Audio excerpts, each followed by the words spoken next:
Hello friends, I welcome you all to our channel Adapt for Tamil. இன்னைக்கு என்ன topic வந்து discuss பண்ண போகிறோம் அப்படின்னா ஸ்டேட்மெண்ட் அண்ட் அசம்ஷன் இந்த டாபிக் தான் பார்க்க போகிறோம். One of the very important topic logical reasoning பொறுத்த வரைக்கும். இது என்னென்ன எக்ஸாமில் வந்து கேட்பாங்க அப்படின்னு பார்த்தா பேங்க் எக்ஸாம்ஸ், இன்சூரன்ஸ் எக்ஸாம், அது மட்டும் இல்லாமல் இப்போ வந்து ரயில்வே எக்ஸாம், எஸ்எஸ்சி, சிஜிஎல் இந்த மாதிரி எக்ஸாம்ஸ்லேயே கேட்க ஆரம்பிச்சிட்டாங்க கிளியராக. ஸோ அதனால் இந்த டாப்பிக்கில் இருக்கக்கூடிய கொஷின்ஸ் வந்து எப்படி ஹேண்டில் பண்ணணும், எப்படி சால்வ் பண்ணணும் அப்படிங்கிறத இந்த செஷனில் பார்க்கலாம். தொடர்ந்து இந்த செஷன் வந்து நீங்கள் வாட்ச் பண்ணுங்கள். இந்த month end super sale offer வந்து அனௌன்ஸ் பண்ணியிருக்காங்க. 30% ஆஃபர் இருக்குது ஆல் ஸ்டடி மெட்டீரியல்ஸ். நீங்கள் எந்த மெட்டீரியல் வேணாலும் பை பண்ணிக்கலாம். 30% ஆஃபர் சொல்லியிருக்காங்க. இந்த மாதிரி Maha packs, live classes, test series, video course, e books எது வேணாலும் பை பண்ணிக்கோங்க. உங்களுக்கு 30 அண்ட் ஆப்பில் வாங்கினா ஒரு 5% எக்ஸ்ட்ரா உங்களுக்கு ஆஃபர் பண்ணியிருக்காங்க. அப்படி பை பண்ணும்போது என்ன கூப்பன் கோட் நீங்கள் என்ட்ரு பண்ணோம் அப்படின்னா பம்பர் அப்படிங்கிற கூப்பன் கோடு என்ட்ரு பண்ணி நீங்கள் பை பண்ணலாம். எந்த இடத்துல பை பண்ணோம் அப்படின்னா ada247.com இந்த வெப்சைட் போய்ட்டு ஸ்டோரில் விசிட் பண்ணி பாருங்கள், பை பண்ண முடியும். ஓகே, ஸோ அடிஷ்னலாக நம்ம தமிழ் மக்களுக்காக எஸ்எஸ்சி சிஜிஎலுக்கான கம்ப்ளீட் லைவ் ஃபவுண்டேஷன் பேட்ச் வந்து ஸ்டார்ட் பண்ணியிருக்கோம். ஃபவுண்டேஷன் பேட்ச் அப்படின்னா என்ன அப்படின்னா ஈஸி லெவல்லேருந்து டிஃபிகல்ட் லெவல் வரைக்கும் ஃபுல்லாகவே கவர் பண்ணுவோம் இதில் கிளியராக. ஸோ பிகினர்ஸ்க்காகவும் ஆல்ரெடி ப்ரிப்பேர் பண்ணிட்டு இருக்கவங்களுக்கும் இது ரொம்பவே யூஸ்ஃபுல்லாக இருக்கும். ஸோ டோட்டலாக 70 days கிளாஸஸ் இருக்கும். 70 into 4 hours is equal to 280 hours வந்து கிளாஸ் இருக்கும். 280 hours. இதுக்கான வேலிடிட்டி எவ்வளோ நாள் வந்து இந்த கிளாஸஸ் வந்து நீங்கள் வாட்ச் பண்ணிக்கலாம், ரெக்கார்டட் வீடியோஸ் வந்து எவ்வளோ நாள் வாட்ச் பண்ணிக்கலாம் அப்படின்னா 12 months. பட் கிளாஸஸ் வந்து 70 days இருக்கும் கிளியராக. இதுக்கான காஸ்ட் பார்த்தா 1500 இருக்குது. ஸோ இது வந்து Y207 இந்த கூப்பன் கோட் என்டர் பண்ணி பை பண்ணது மூலமாக உங்களுக்கு 1050 rupeesக்கு அவைலபிளாக இருக்கும். இன்னும் 1 week தான் இருக்குது. ஸோ அதுக்குள்ளே நீங்கள் பை பண்ணிக்கோங்க. ஸோ அட்மிஷன்ஸ் ஆல்மோஸ்ட் ஃபில் ஆகிடுச்சு, எல்லாமே சீட்ஸ் ரொம்ப கம்மியாக தான் இருக்குது. ஸோ இதுக்கு இனிமேல் வெயிட் பண்ண வேண்டாம், இப்போ பை பண்ணி வச்சுக்கோங்க, ரொம்பவே யூஸ்ஃபுல்லாக இருக்கும். ஆர்ஆர்பி, என்டிபிசிக்கும் சிஜிஎலுக்கும் சிலபஸ் வந்து சேம் தான். பட் என்டிபிசி கம்பேர் பண்ணுறப்போ பேப்பர் லெவல் வந்து ஈஸியாக இருக்கும் கம்பேரட்டிவ்லி சிஜிஎல் கிளியராக. சிஜிஎல் வந்து கொஞ்சம் ஒரு லெவல் மேலே இருக்கும், என்டிபிசி ஒரு லெவல் வந்து கம்மியாக இருக்கும். பேப்பருடைய லெவல் நான் சொல்லிகிட்ருக்கேன். ஸோ அதனால தான் இந்த டிஃப்ரென்ஸ். 70 days ப்ரோக்ராம் அப்படிங்கிறதும் 50 days ப்ரோக்ராமுக்கும் இதான் டிஃப்ரென்ஸ், வேறு ஒன்றும் இல்லை. ஓகே, இப்போ டாப்பிக்குள்ளே போயிடலாம் பாருங்கள். இதை தாண்டி வேறு என்னென்ன கோர்சஸ் வந்து இப்போ கரண்ட்டாக ட்ரெண்டிங்கில் போயிட்டுருக்கு அப்படிங்கிறதும் தெரிஞ்சு வச்சுக்கோங்க. ஸ்போக்கன் இங்கிலீஷ் யாராவது கம்யூனிகேஷன் டெவலப் பண்ணோம் அப்படின்னா இந்த பேட்சில் நீங்கள் ஜாயின் பண்ணி ப்ரிப்பேர் பண்ணிக்கலாம். என்ன மோடில் டீச் பண்ணுறாங்க அப்படின்னா இங்கிலீஷ் அண்ட் ஹிந்தி. அதே மாதிரி பேங்கிங் அவேர்னஸ், ஸோ ரொம்ப ரொம்ப ரொம்ப இம்பார்ட்டண்ட் ஏரியா இல்லையா பேங்க் எக்ஸாம் மெயின்ஸ் அப்படின்னு பார்க்கும்போது. ஸோ இந்த பேட்சிலும் நீங்கள் ஜாயின் பண்ணி யூஸ் பண்ணிக்கலாம் கிளியர். ஸோ ஆல்ரெடி நான் பேங்க் எம்ப்ளாயி ஆகிட்டேன், எனக்கு நிறைய இன்க்ரிமெண்ட் வேணும், ப்ரொமோஷன்ஸ் வேணும் அப்படின்னா JAIIB அப்படிங்கிற கோர்ஸ் வந்து நீங்கள் ஜாயின் பண்ணி ப்ரிப்பேர் பண்ணலாம் கிளியர். ஸோ இது எல்லாத்துக்குமே Y207 அப்படிங்கிற கூப்பன் கோடு என்ட்ரு பண்ணி நீங்கள் பை பண்ணிக்கலாம். எந்த இடத்துல பை பண்ணோம் அப்படின்னா இது எல்லாமே ada247.com இந்த வெப்சைட் போய்ட்டு நீங்கள் பை பண்ணிக்கலாம் கிளியர். ஸோ ஈவன் இந்த சிஜிஎல் கோர்ஸ் இருக்கு இல்லையா, இதுவும் ada247.com இந்த வெப்சைட் போய்ட்டு நீங்கள் பை பண்ணிக்கலாம் கிளியர். ஸோ இந்த வெப்சைட் போய்ட்டு இந்த கூப்பன் கோடை என்ட்ரு பண்ணிக்கோங்க. ஓகே, இப்போ டாப்பிக்குள்ளே போயிடலாம் பாருங்கள். ஸ்டேட்மெண்ட் அண்ட் அசம்ஷன் என்ன சொல்லியிருக்காங்க அப்படின்னா இதில் ஒரு சில பாயிண்ட்ஸ் இருக்குது. ஸ்டேட்மெண்ட் அண்ட் அசம்ஷன் அப்படின்னு பார்க்கும்போது ஒரு சில கீ பாயிண்ட்ஸ் இருக்குது. அந்த பாயிண்ட்ஸ் எல்லாமே நீங்கள் மைண்டில் வச்சுக்கணும் சால்வ் பண்ணுறதுக்கு முன்னாடி. ஸோ அந்த பாயிண்ட்ஸை பேஸ் பண்ணி தான் நீங்கள் வந்து கொஷின்ஸை வந்து ஹேண்டில் பண்ணணும் கிளியராக, அதை கொஷின்ஸை வந்து சால்வ் பண்ணணும். ஓகே, ஸோ என்னென்ன பாயிண்ட்ஸ் அப்படின்னு நான் சொல்கிறேன், நோட் பண்ணி வச்சுக்கோங்க. அசம்ஷன் அப்படின்னா என்னென்னா ஆல்வேஸ் அது வந்து இன்டெஃபினட் அப்படிங்கிறாங்க. அது வந்து 100% டெஃபினட் கிடையாது, அது வந்து இன்டெஃபினட் கிளியராக. பட் அசம்ஷன் அப்படிங்கிறது பாசிட்டிவாக தான் இருக்கணுமே தவிர நெகட்டிவாக இருக்கக்கூடாது.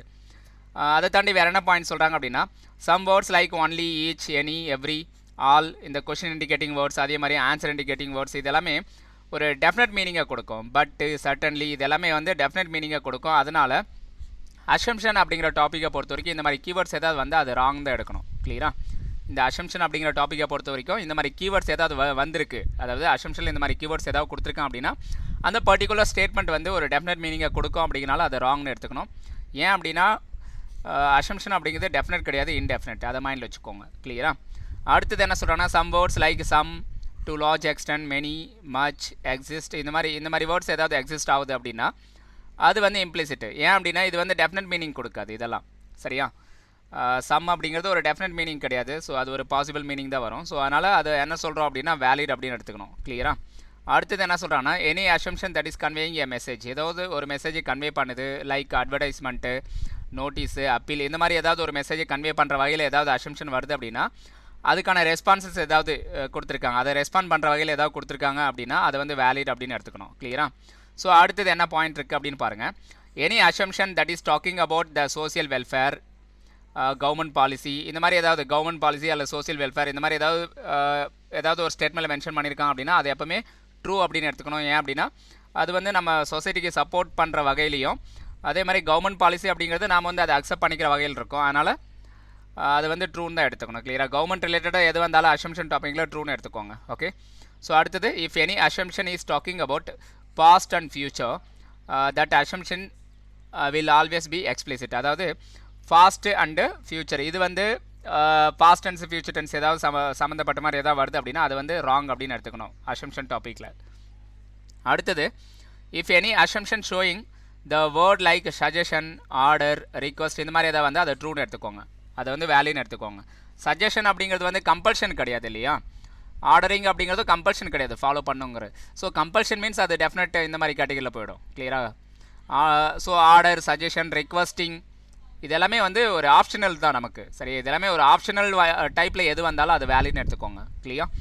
அதே மாதிரி ரீஸ்டேட்மெண்ட் ஏதாவது வந்தால் அது வந்து ராங் தான் எடுத்துக்கணும். கிளியராக. ஸ்டேட்மெண்ட்டில் சொல்லியிருக்கூடிய அதே விஷயத்தை திரும்ப ரிப்பீட் பண்ணுறாங்க, எந்த ஒரு அதாவது மைய கருத்து எதுவுமே மாறாமல் அப்படியே ரிப்பீட் பண்ணுறாங்க அப்படின்னா அது வந்து ராங் தான் எடுத்துக்கணும். ரீஸ்டேட்மெண்ட் வந்து வேலிட் கிடையாது. அதே மாதிரி ஏதாவது கம்பேரிஷன் வருதுன்னு வச்சுக்கோங்க அசம்ஷனில், அது வந்து ராங் அப்படின்னு எடுத்துக்கணும். கிளியராக. ஸோ இந்த பாயிண்ட்ஸ் எல்லாம் மைண்டில் வச்சுக்கிட்டு தான் இந்த டாப்பிக்கை வந்து நீங்கள் சால்வ் பண்ணணும் அப்படின்னு சொல்கிறாங்க. கிளியராக. இந்த மாதிரி இந்த பாயிண்ட்ஸ் எல்லாத்தையும் மைண்டில் வச்சுக்கிட்டு சால்வ் பண்ணால் இந்த டாபிக் வந்து ரொம்ப ஈஸி அப்படிங்கிறாங்க. ஓகே. ஸோ இப்போ டாப்பிக்குள்ளே போயிடலாம். ஃபஸ்ட்டு கொஸ்டின் என்ன கொடுத்துருக்கான் அப்படின்னு பாருங்கள். The municipal authority announced before the onset of monsoon that the roads within the city will be free of potholes during monsoon. So என்ன சொல்கிறாங்க அப்படின்னா, இந்த சிட்டியில் இருக்கக்கூடிய அந்த ரோட்ஸு, அதாவது ரோட்ஸில் குண்டும் குழியுமா இருக்கும் இல்லையா, அதெல்லாம் வந்து வித்தின் மான்சூன், அதாவது அந்த பர்டிகுலர் பீரியடுக்குள்ளே அது எல்லாத்தையும் வந்து சரி பண்ணிடணும் அப்படின்ற மாதிரி முனிசிபல் அத்தாரிட்டி வந்து அனௌன்ஸ் பண்ணியிருக்காங்க. சரியா. ஸோ இதுக்கான அசம்ஷன் வந்து எது கரெக்டாக இருக்கும் அப்படின்னு பாருங்கள். எந்த அசம்ஷன் வந்து வேலிட். இந்த அசம்ஷன் அப்படிங்கிறது எப்படின்னா, ஸ்டேட்மெண்ட்டில் என்ன மெசேஜ் சொல்கிறாங்களோ அதை சப்போர்ட் பண்ணுற வகையில் இருக்கணும். சப்போர்ட் பண்ணுற வகையிலையும் அதை என்ன சொல்கிறது, அதுக்கு ரெஸ்பாண்ட் பண்ணுற வகையிலையும் இருக்கணும். ஸோ அந்த மாதிரி இருந்தால் அது வந்து வேலிட். கிளியராக. அதே மாதிரி ஸ்டேட்மெண்ட்டுக்கு ரெலவெண்ட்டாக ரிலேட்டடாக இருந்தாலும் அதை வேலிட்னு எடுத்துக்கணும். கிளியராக. ரிலேட்டட், சப்போர்ட்டட் இந்த மாதிரி எது வந்தாலும் ஸ்டேட்மெண்ட்டில் என்ன சொல்லியிருக்காலும் அதுக்கு ரிலேட்டட், சப்போர்ட்டட் அப்படின்னு எது வந்தாலும் அதை வேலிட்னு எடுத்துக்கணும் நீங்கள். கிளியராக. ஸோ அப்படி பார்க்கும்போது the roads were repaired so well that poles may not reappear. கிளியரா. ரோட்ஸ் வந்து ரிப்பேர் பண்ணிடணும், மறுபடியும் அந்த பொத்தல்ஸ் வந்து அப்பியர் ஆகாத மாதிரி. அது வந்து இந்த ஸ்டேட்மெண்ட்டுக்கு சப்போர்ட் பண்ணுற வகையில் தானே இருக்குது. அதனால் ஃபஸ்ட் ஒன் வந்து என்ன அப்படின்னா வேலிடு. கிளியரா. அடுத்தது பாருங்கள். people may not complain even if the potholes reappear. So மறுபடியும் அந்த ரோட்டில் வந்து குண்டும் குழியும் அப்பியர் ஆகுதுன்னு வச்சுக்கோங்க. அப்போ வந்து பீப்புள் வந்து மறுபடியும் கம்ப்ளைண்ட்டெல்லாம் பண்ண மாட்டாங்க அப்படின்றது வந்து ஏற்றுக்க முடியாத ஒரு ஸ்டேட்மெண்ட்டு. கிளியராக. ஏற்றுக்க முடியாத ஸ்டேட்மெண்ட். அதனால் எது வந்து வேலிட் அப்படின்னா, only first one is implicit. Implicit means valid. கிளியராக. Only first one is implicit. So இந்த மாதிரி ஆப்ஷனில் கொடுத்துருப்பாங்க, இம்ப்ளிசிட் அப்படின்னு கொடுத்துருப்பாங்க. அந்த ஆப்ஷன் நீங்கள் செலக்ட் பண்ணிக்கணும். கிளியராக. ஸோ அடுத்தது பார்க்கலாம். Second one, our Europe. Question number 2 பாருங்கள். Our Europe holiday package cost less than some of the holiday packages within the country அப்படின்னு ஒரு அட்வர்டைஸ்மெண்ட், அதாவது ஒரு இந்தியன் ட்ராவல் கம்பெனி வந்து அட்வர்டைஸ்மெண்ட் கொடுத்துருக்காங்க. கிளியராக. அதாவது அந்த ட்ராவல் கம்பெனியோடைய யூரோப் ஹாலிடே பேக்கேஜுடைய cost some of the holiday package, அதாவது வித்தின் த கண்ட்ரி இருக்கு இல்லையா, அதை விட கம்மி அப்படின்னு சொல்லியிருக்காங்க. கிளியராக. ஸோ இப்போ இது வந்து எதுக்கு அப்படின்னா, பீப்புள் வந்து இந்த அட்வர்டைஸ்மெண்ட்டை பார்த்து அந்த ஹாலிடே பேக்கேஜ் ப்ரொவைட் பண்ணக்கூடிய அந்த டூரிஸ்ட் ட்ராவல் கம்பெனி இருக்கு இல்லையா, அதை வந்து அப்ரோச் பண்ணணும். அவங்க என்ன சொல்கிறது, ஸோ இந்த ஒரு ஆஃபரை வந்து பீப்புள் எல்லாமே யூஸ் பண்ணிக்கணும் அப்படிங்கிற வகையில், பீப்புளை அட்ராக்ட் பண்ணுற வகையில் தான் கொடுத்துருக்காங்க. கிளியராக. இந்த அட்வர்டைஸ்மெண்ட். ஸோ இந்த அட்வர்டைஸ்மெண்ட்டை பார்த்த உடனே பீப்புள் என்ன பண்ணுவாங்க அந்த வகையில் வந்து நீங்கள் யோசிக்கணும். கிளியராக. ஸோ இப்போ ஃபஸ்ட் என்ன கொடுத்துருக்காங்கன்னா, people may prefer to travel to foreign destinations than to the places within the country at comparable cost. இது கரெக்டாக அப்படின்னு பார்த்தா ஆமாம். என்ன அப்படின்னா, வித்தின் த கண்ட்ரி, அதே நாட்டுக்குள்ளே சுற்றுறதை விட வெளிநாடெல்லாம் சுற்றி பார்க்கணுன்னு ஆசைப்படுவாங்க இல்லையா. கம்பேரபிள் காஸ்ட்னா காஸ்ட் வந்து கம்மியாக இருக்குது. உள்ளூரில் சுற்றுறதை விட வெளியூரில் அதாவது ஃபாரின் கண்ட்ரி போகிறது வந்து கம்மியாக காசு செலவாகுது உள்ளூரில் சுற்றுறதை விட. அப்படிங்கிறப்போ நிறைய பேர் வந்து ஃபாரின் கண்ட்ரியை சுற்றி பார்க்கணுன்னு தானே ஆசைப்படுவாங்க. அந்த வகையில் அசம்ஷன் 1 வந்து வேலிட் தான். கிளியராக. பீப்புள் மே ப்ரிஃபர் இந்த மே அப்படிங்கிற வேர்டில் பாருங்கள், இந்த மாதிரி வந்து அதெல்லாம் வேலிடு. கிளியராக. People may prefer to travel foreign destinations than to the places within the country at comparable cost. Clear? அடுத்தது என்ன சொல்கிறேன்னா people generally take their travel decisions after getting information from such advertisements. Clear? அந்த மாதிரி advertisements வந்ததுக்கு அப்புறமா தான் people வந்து அதாவது வெளில போயிட்டு ஃபாரின் கண்ட்ரிஸ் எல்லாம் விசிட் பண்ணலாமா இல்லையா அப்படிங்கிற மாதிரி முடிவெல்லாம் எடுப்பாங்க பொதுவாக. கிளியரா? ஸோ இந்த பாயிண்ட் கரெக்ட் தானா அப்படின்னா கரெக்ட் தான். கிளியரா? அந்த மாதிரி அட்வர்டைஸ்மெண்ட் பார்த்ததுக்கு அப்புறம் தானே அவங்களுக்குள்ள ஃபீல் ஆகும் ஸோ இந்த மாதிரி ஃபாரின் கண்ட்ரிஸ் எல்லாம் விசிட் பண்ணலாம் அப்படின்ட்டு. ஸோ அதனால் இந்த கொஷனுக்கான ஆன்சர் என்ன அப்படின்னா போத் ஆர் இம்ப்ளிசிட். கிளியரா? 1 and 2 both are implicit. Clear? So இந்த மாதிரி ஆப்ஷன் கொடுத்துருப்பாங்க, அதை நீங்கள் செலக்ட் பண்ணிக்கணும். 1 and 2 both are implicitனு ஒரு ஆப்ஷன் கொடுத்துருப்பாங்க, நீங்கள் அதை சூஸ் பண்ணிக்கணும் செகண்ட் கொஷனுக்கு. அடுத்தது என்ன கொடுத்துருக்கான்னு பாருங்கள். கொஷின் நம்பர் 3 என்ன கொடுத்துருக்கான்னா ensure freedom from thieves with this car locking system. சரியா? ஸோ இந்த கார் லாக்கிங் சிஸ்டம் மூலமாக இந்த திருடனுங்கிட்டேருந்து எப்படி நம்ம பாதுகாத்துக்கிறது அப்படிங்கிறத பற்றி சொல்லியிருக்காங்க ஸ்டேட்மெண்ட்டில். கிளியரா? This car locking system is best. So ensure அப்படிங்கிற வேர்டு இந்த கார் லாக்கிங் சிஸ்டம் பெஸ்ட் அப்படிங்கிறத தான் ரெப்ரசன்ட் பண்ணுது. கிளியரா? ஆனால் இருந்தாலும் பெஸ்ட் அப்படின்னு சொல்லும்போது எதையுமே நம்ம இந்த பெஸ்ட்டுங்கிறது என்ன வேர்டு அப்படின்னா இது ஒரு டெஃபினட் வேர்டு. நல்லா தெரிஞ்சுக்கோங்க, இது ஒரு டெஃபினட் வேர்டு. ஸோ அசம்ஷன் அப்படிங்கிறது ஒரு டெஃபினட் மீனிங் கொடுக்குறதா இருக்கக்கூடாது. பெஸ்ட் அப்படின்னு ஒரு டெஃபினட் மீனிங் கொடுக்குற மாதிரி இருக்கக்கூடாது. அதனால் ஸோ ஃபஸ்ட் ஒன் இம்ப்ளிசிட் கிடையாது. The car locking system is best அப்படின்னு சொல்ல முடியாது. இதை பிரேக் பண்ணுற மாதிரி கூட ஏதாவது வரலாம். கிளியராக? அதுதான் பெஸ்ட் அப்படின்னாலாம் உறுதியாக நம்ம முடிவு பண்ண முடியாது. செகண்ட் என்ன சொல்கிறாங்கன்னா it is decide to have freedom from thieves. So எதுக்காக இந்த ஸ்டேட்மெண்ட் சொல்லியிருக்காங்கன்னா இந்த திருடனுங்கிட்டேருந்து எப்படி பாதுகாத்துக்கிறது அதை மையமாக வச்சு அதை நோக்கமாக வச்சு தான் இந்த ஸ்டேட்மெண்ட்டே கொடுத்துருக்காங்க. அப்போது இங்கே செகண்ட் ஒன் சொல்லியிருக்கிறது உண்மை தான். There are thieves everywhere. எல்லா இடத்துலையும் திருடனுங்க இருக்க தான் செய்கிறாங்க அப்படிங்கிறத இந்த ஸ்டேட்மெண்ட்லேருந்து நம்ம டெரைவ் பண்ணி எடுக்கலாம். அதனால் தேர்ட் ஒன்றும் வேலிட் தான். அப்போ 2 and 3 ஆர் இம்ப்ளிசிட் அப்படின்னு எங்கே கொடுத்துருக்காங்களோ அந்த ஆப்ஷன் கரெக்டு. சரியா? 2 and 3. ஸோ பாருங்கள் ஆப்ஷன் பியில் 2 and 3 ஆர் இம்ப்ளிசிட்னு கொடுத்துருக்காங்களா? ஸோ அந்த ஆப்ஷன் வேலிட். கிளியரா? ஃபஸ்ட் ஒன் பெஸ்ட் அப்படிங்கிற வேர்டு வந்திருக்கனால ராங். கிளியரா? அது ஒரு டெஃபினட் மீனிங் கொடுக்குது. ஸோ இந்த கார் லாக்கிங் சிஸ்டம் தான் பெஸ்ட் அப்படின்னு உறுதியாக சொல்லக்கூடாது, சொல்லவும் முடியாது. அதோட பெஸ்ட்டை வேறு ஏதாவது வரலாம். ஓகே? ஸோ அது இல்லாமல் அசம்ஷன் அப்படிங்கிற டாப்பிக்கில் அந்த பெஸ்ட்டுங்கிற வேர்டு அக்செப்ட் பண்ண முடியாது. ஓகே? ஸோ அடுத்தது பாருங்கள். கொஷின் நம்பர் 4 பாருங்கள் என்ன சொல்லியிருக்காங்க அப்படின்ட்டு. Provide mid day meals to children in primary schools to increase the number of students attending schools. கிளியரா? ஸோ அதாவது மிட் டே மீல் அப்படிங்கிற ஸ்கீம் கொண்டு வந்தாங்க இல்லையா நம்ம government.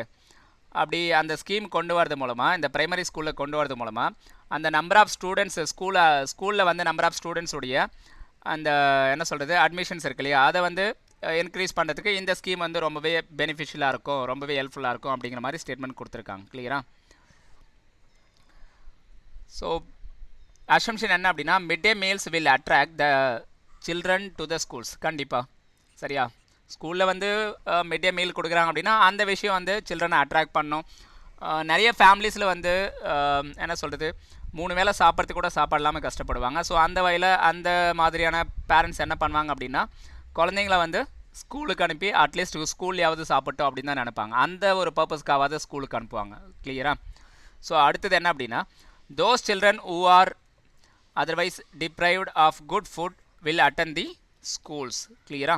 will attend the schools அப்படின்னு சொல்கிறாங்க. ஸோ அப்போ இது வேலிடா அப்படின்னா இதுவும் வேலிட் தான். those children who are otherwise deprived of good food will attend the schools.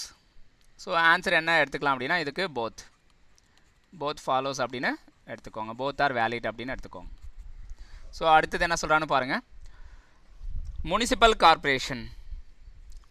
corporation has decided to ban the entry of vehicles from suburban areas to the main city through the main routes during peak hours to avoid traffic congestion.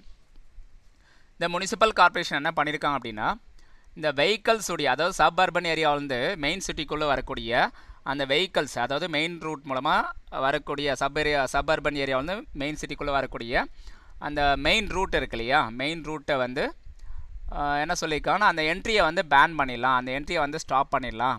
எந்த டைமில் stop பண்ணலாம் அப்படின்னா peak ஹவர்ஸில் மட்டும் pan பண்ணலாம். அப்படி peak ஹவர்ஸில் stop பண்ணது மூலமாக அந்த ரூட்டை என்ன அவாய்ட் பண்ண முடியும்னா இந்த டிராஃபிக்கை வந்து அவாய்ட் பண்ண முடியும். ரொம்ப நெருக்கமான டிராஃபிக் இருக்கு இல்லையா, அதை வந்து அவாய்ட் பண்ணுறதுக்கான ஒரு வாய்ப்பு இருக்குது அப்படின்ட்டு அவங்க அந்த மாதிரி முடிவு எடுத்திருக்காங்க. ஸோ இதுக்கான அசம்ஷன் என்ன அப்படின்னு பார்த்தா, the people of suburban areas should not bring their vehicles during peak hours. சரியா, இந்த பீக் ஹவர்ஸில் பீப்புள் வந்து இந்த என்ன சொல்கிறது அப்படின்னா இந்த சப் அர்பன் ஏரியாவுக்குள்ளே அந்த வெஹிக்கல்ஸை வந்து கொண்டு வரக்கூடாது அப்படிங்கிறது. இது வந்து ஒரு டிசைடு ஃபேக்ட் தானே. என்ன அப்படின்னா அந்த ஸ்டேட்மெண்ட்டுடைய டிசைடு ஃபேக்ட். அடுத்தது என்ன சொல்கிறேன்னா, there is no traffic congestion by vehicles of people residing in the main city. So இது வந்து உறுதியாக சொல்ல முடியாது இல்லையா. ஸோ அப்போது செகண்ட் ஒன் வந்து உறுதியாக சொல்ல முடியாது. ஆனால் ஃபஸ்ட்டு ஒன் வந்து இந்த ஸ்டேட்மெண்ட்டுடைய டிசைடு எஃபெக்ட். கிளியரா, இந்த ஸ்டேட்மெண்ட்டுடைய டிசைடு எஃபெக்ட் அவங்க எதிர்பார்த்த அந்த விளைவு தான் இது. கிளியரா. ஸோ பீக் ஹவர்ஸில் வண்டி கொண்டு வராதிங்க, அதனால் டிராஃபிக் வந்து நிறைய அதிகமாகுது, அதனால் வெஹிக்கல்ஸ் எல்லாம் நாங்கள் வந்து ஸ்டாப் பண்ணுறோம் பீக் ஹவர்ஸில் சிட்டிக்குள்ளே அப்படிங்கிறது அவங்க எதிர்பார்க்குற ஒன்று தான். அதை தான் இங்கே கொடுத்துருக்காங்க அசம்ஷனில். அப்போ ஃபஸ்ட் ஒன் வந்து valid, only one is valid, second one வந்து வேலிட் கிடையாது. கிளியரா, மெயின் சிட்டிக்குள்ளே இருக்கக்கூடிய பீப்புள் மூலமாக டிராஃபிக் வந்து ஏற்படாது அப்படின்னா அது சொல்ல முடியாது. சரியா, அவங்களாலும் டிராஃபிக் வந்து ஏற்படும். ஓகே, ஸோ அடுத்தது பாருங்கள் என்ன கொடுத்துருக்கான்ட்டு. ஸோ அடுத்தது என்ன சொல்கிறாங்க அப்படின்னு பாருங்கள். Question number 6. கொஷின் நம்பர் 6ல் என்ன சொல்கிறான்னா, Sachin's mother instructed him to return home by train if rains heavily. So ஒரு வேளை மழை வந்து அதிகமாக பெய்யுதுன்னு வச்சுக்கோங்களேன், வீட்டுக்கு வந்து ரிட்டர்ன் ஆகிடுப்பா ட்ரெயின் மூலமாக வந்துடு வீட்டுக்கு, ரொம்ப மழை அங்கே அதிகமாக பெஞ்சிட்டே இருந்தால் ட்ரெயின் மூலமாக வீட்டுக்கு வந்து சேர்ந்துரு அப்படின்ட்டு சச்சினுடைய அம்மா வந்து சச்சினுக்கு வந்து இன்ஸ்ட்ரக்ஷன் கொடுக்குறாங்க. கிளியரா, இதுதான் ஸ்டேட்மெண்ட்டில் சொல்லப்பட்டிருக்கு. ஸோ இப்போது இதுக்கான அசம்ஷன் என்னென்னு பார்த்தா, Sachin may not be able to decide himself if it Reigns heavily. Sachin வந்து ரொம்ப அதிகமாக மழை பெய்யுது அப்படின்னா அவரால் என்ன சொல்கிறது சொந்தமாக முடிவு எடுக்க முடியாது அப்படிங்கிற மாதிரி சொல்லியிருக்காங்க. இது வந்து வேலிடா அப்படின்னு பார்த்தா இது வந்து வேலிட் தான். ஏன் அப்படின்னா ஒரு வேளை கரெக்டாக முடிவெடுக்க தெரில அப்படிங்கிற வகையில் அந்த மதர் வந்து இன்ஸ்ட்ரக்ஷன் கொடுக்கலாம் இல்லையா, அதை ஃபாலோ பண்ணலாம். ஓகே, ஸோ அடுத்தது the trains may ply even if it rains heavily. So இதுவும் வேலிட் தான். ஏன் அப்படின்னா மழை அதிகமாக பெஞ்சாலும் ட்ரெயின் வந்து மூவ் ஆகிட்டு தானே இருக்கும். கிளியரா, ஸோ அதனால் ஆன்சர் என்ன அப்படின்னா போத். ஸோ இதுக்கான ஆன்சர் என்னென்னா போத். ஓகே, ஸோ அடுத்தது பார்க்கலாம்.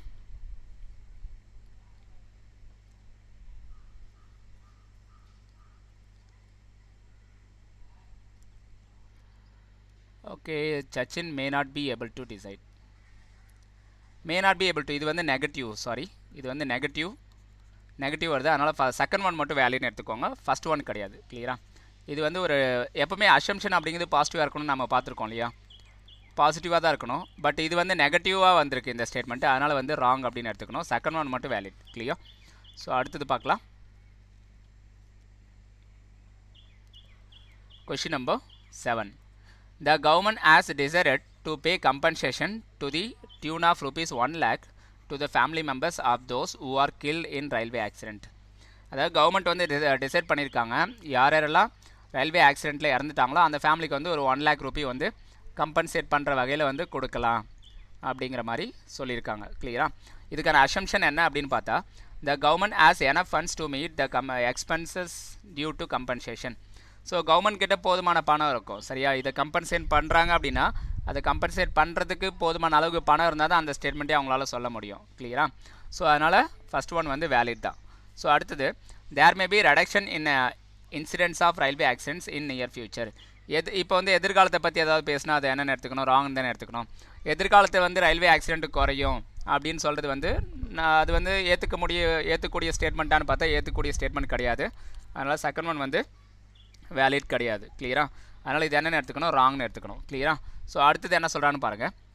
த management of XYZ private limited asked the workers. So அடுத்தது கொஸ்டின் நம்பர் 8 பாருங்கள் என்ன சொல்லியிருக்கான்ட்டு. The management of XYZ Private Limited asked the workers union to call off strike immediately, otherwise the management would be forced to close down the factory. So என்ன சொல்லியிருக்கான்னு பாருங்கள். இந்த workers union இருக்கு இல்லையா, இந்த ஒர்க்கர்ஸ் யூனியன் இந்த XYZ கம்பெனியுடைய workers union கிட்ட இந்த மேனேஜ்மெண்ட் வந்து கேட்டுக்கிறாங்க. என்ன கேட்டுக்கிறாங்க அப்படின்னா, இமிடியட்டாக உங்களோட ஸ்ட்ரைக்கை வந்து ஸ்டாப் பண்ணுங்கள், அப்படி இல்லைன்னா மேனேஜ்மெண்ட் வந்து இந்த ஃபேக்ட்ரியை வந்து க்ளோஸ் பண்ணுறதுக்கு இந்த ஃபேக்ட்ரியை க்ளோஸ் பண்ணிடுவோம் அப்படிங்கிற மாதிரி சொல்கிறாங்க. கிளியரா? ஸோ இதில் அசம்ஷன்ஸ் என்ன அப்படின்னா no alternative other than closing down the factory is left for the management of XYZ private limited. So இந்த மாதிரி ஒன்று சொல்லியிருக்கான். அடுத்தது என்ன சொல்லியிருக்கான்னு பாருங்கள். Such threat may have some effect on workers union. So இதை தவிர அதாவது மேனேஜ்மெண்ட்டுக்கு இந்த ஃபேக்ட்ரியை க்ளோஸ் பண்ணுறதை தவிர வேறு எந்த வழியுமே கிடையாது அப்படிங்கிற மாதிரி சொல்ல முடியாது. கிளியரா? நோ அதர் ஆப்ஷன் அப்படின்னு சொல்ல முடியாது. வேறு ஏதாவது ஆப்ஷன் கூட இருக்கலாம். அவங்க என்ன சொல்லுதுன்னா அந்த ஒர்க்கர்ஸ் யூனியனை கூப்பிட்டு கன்வின்ஸ் பண்ணி அந்த மாதிரி ஏதாவது பண்ணலாம். ஒரு சுமூகமான ஒரு சொல்யூஷன் கொண்டு வரலாம். ஸோ வேறு எந்த ஆப்ஷனுமே கிடையாது க்ளோஸ் பண்ணுறதை தவிர அப்படின்றது ஏற்றுக்க முடியாத ஒன்று. அதனால் first one wrong. Such threat may have some effect. சரியா? இந்த மாதிரியான ஒரு பிரச்சனை வந்து இந்த ஒர்க்கர்ஸ் யூனியனை பாதிக்கும் அப்படிங்கிறது அது மட்டும் உண்மை. கிளியராக? ஒரு வேளை ஃபேக்ட்ரி வந்து க்ளோஸ் ஆகுது அப்படிங்கிறது கண்டிப்பாக இந்த ஒர்க்கர்ஸ் யூனியனை பாதிக்கிறதுக்கு வாய்ப்பு இருக்குது. ஸோ அதனால் செகண்ட் ஒன் வந்து வேலிடு, ஃபஸ்ட் ஒன் கிடையாது. Second is valid. Second assumption is valid, not first one. கிளியரா? ஸோ அடுத்தது கொஷின் நம்பர் 9 பார்க்கலாம். கிளியராக? கொஷின் நம்பர் 9ல் என்ன சொல்கிறேன்னு பாருங்கள். The principal instructed all the teachers to be careful in the class because some students may disturb other students. So principal வந்து instruction கொடுத்துருக்காரு எல்லா டீச்சர்ஸ்க்கும். சில ஸ்டூடெண்ட்ஸ் வந்து மற்ற ஸ்டூடெண்ட்ஸையும் டிஸ்டர்ப் பண்ணுவாங்க. ஸோ அதனால் கொஞ்சம் கேர்ஃபுல்லாக இருங்க அப்படின்ட்டு டீச்சர்ஸ்க்கு வந்து இன்ஸ்ட்ரக்ஷன் கொடுத்துருக்காங்க. கிளியராக? யார்? பிரின்சிபல். ஸோ இங்கே என்ன சொல்லியிருக்கான அசம்ஷனில் the teachers will handle the situation properly and they will point out the naughty students. So teachers வந்து இந்த சுச்சுவேஷனை வந்து ப்ராப்பராக ஹேண்டில் பண்ணுவாங்க இல்லையா? ஸோ அந்த பாயிண்ட் வந்து கரெக்ட் தான். The students will welcome the decision of principal. So இந்த மாதிரி சொல்கிறாங்க. ஸ்டூடெண்ட்ஸ் சொன்ன இந்த பாயிண்ட்டை வந்து பிரின்சிபல் சொன்ன இந்த பாயிண்ட்டை வந்து ஸ்டூடெண்ட்ஸ் வந்து வெல்கம் பண்ணுவாங்களான்னா கிடையாது. கிளியராக? அதனால் இது வந்து என்ன அப்படின்னா ராங். கிளியர்? ஸோ அதனால் ஸ்டூடெண்ட்ஸ் வந்து வெல்கம் பண்ண மாட்டாங்க. ஏன்னா ஸ்டூடெண்ட்ஸை வந்து கேர்ஃபுல்லாக மானிட்டர் பண்ணுங்கள், நோட் பண்ணுங்கள் அப்படின்னா ஸ்டூடெண்ட்ஸ் வந்து வெல்கம் பண்ண மாட்டாங்க. அதனால் இது வந்து என்ன அப்படின்னா ராங். கிளியர்? ஸோ அடுத்தது என்ன அப்படின்னு பாருங்கள். அவ்வளோதான். கிளியர்? ஸோ டோட்டலாக 9 கொஷின்ஸ் கொண்டு வந்தேன். ஸோ எல்லாமே டிஸ்கஸ் பண்ணிட்டேன். இது மூலமாக எப்படி சால்வ் பண்ணுறது அப்படின்ட்டு ஓரளவுக்கு உங்களுக்கு ஐடியா கிடச்சிருக்கும் அப்படின்னு நான் நம்புகிறேன். இந்த செஷன் பிடிச்சிருந்தால் மறக்காமல் லைக் பண்ணுங்கள், சப்ஸ்கிரைப் பண்ணுங்கள், உங்கள் ஃப்ரெண்ட்ஸுக்கும் வந்து ஷேர் பண்ணி விடுங்க இந்த வீடியோவை. Thank you guys. Thank you so much.